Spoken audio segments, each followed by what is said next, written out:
U.S. President Donald Trump repeated his criticism of Volodymyr Zelensky, again calling the Ukrainian president a dictator without elections and blaming him for the ongoing war. Zelensky was elected in 2019.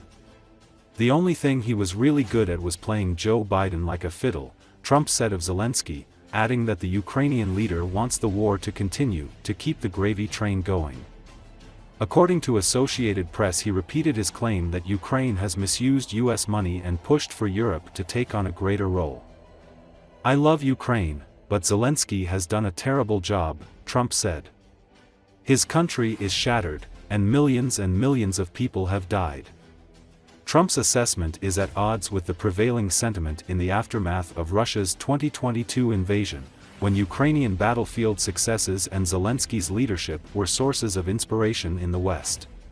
Take a look at the death in the Middle East and the death that's taking place between Russia and Ukraine. It's been going on, and we're going to end it. There's no profit for anyone in having World War III, and you're not so far away from it, I'll tell you right now. You're not so far away. If we would have had this administration for another year, you would have been in World War III, and now it's not going to happen. There are a lot of people are calling, a lot of car companies are calling. They called me, three of the majors, they called and they said, we're looking all over the place, we want to be there. I'm going to be announcing tariffs on cars and semiconductors and chips and pharmaceuticals, drugs and pharmaceuticals and lumber probably and some other things over the next month or sooner. And it's going to have a big impact on America. We're bringing our businesses back. If they don't make their product in America, then they have to pay a tariff. But if they do make their product in America, they don't have to pay any tariff, which will it's all going to bring trillions of dollars into our treasury, or it's going to mean that there won't be any taxes because we won't have a fair base.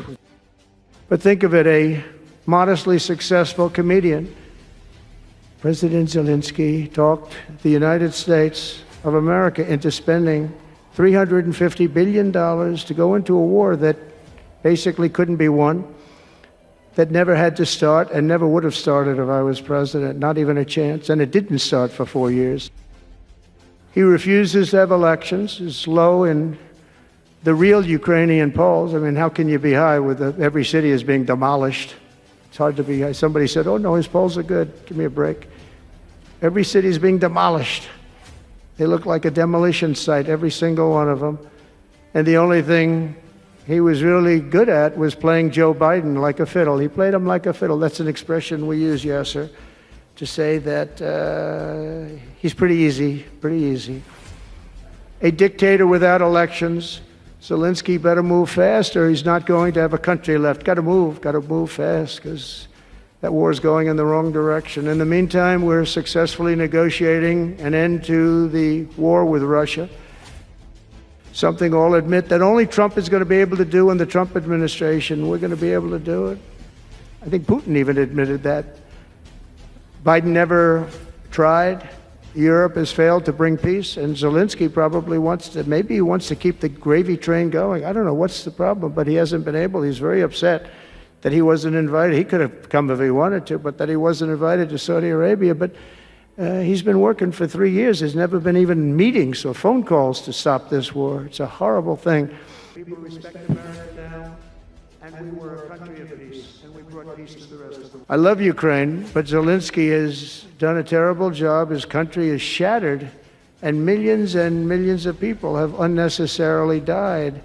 And you can't bring a war to an end if you don't talk to both sides. You got to talk. They haven't been talking for 3 years.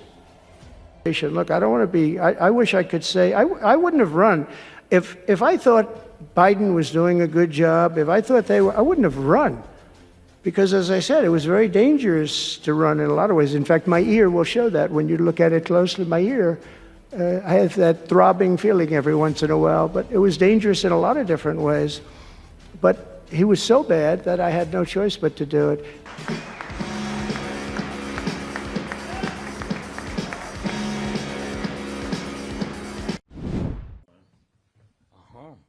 Ukraine's President Volodymyr Zelensky said Wednesday that US President Donald Trump is living in a Russian disinformation space regarding his comments Tuesday about the Ukrainian leader's approval rating. According to Associated Press, Trump said Tuesday at Mar-a-Lago that Zelensky's rating stood at 4%. Zelensky replied in a news conference in the Ukrainian capital Kiev that, "We have seen this disinformation. We understand that it is coming from Russia." He said that Trump lives in this disinformation space. Zelensky responded to Tuesday's meeting between American and Russian officials in Saudi Arabia, saying that discussing their bilateral issues is their right. "Although I believe that the United States of America is helping President Vladimir Putin to come out of years of isolation," he said. "No one is irritated, look. We are ready for anything. The story that 90% of all aid comes from the United States, we understand that, well, the truth is slightly different, although, of course, we are grateful for the assistance." Earlier, Zelensky said that about 34% of all weapons in Ukraine are domestically produced, over 30% of support comes from Europe, and up to 40% from the United States. "And that is why I would like Trump's team to be more truthful. Because all of this certainly does not have a positive impact on Ukraine. But it does help bring Putin out of isolation," Zelensky said.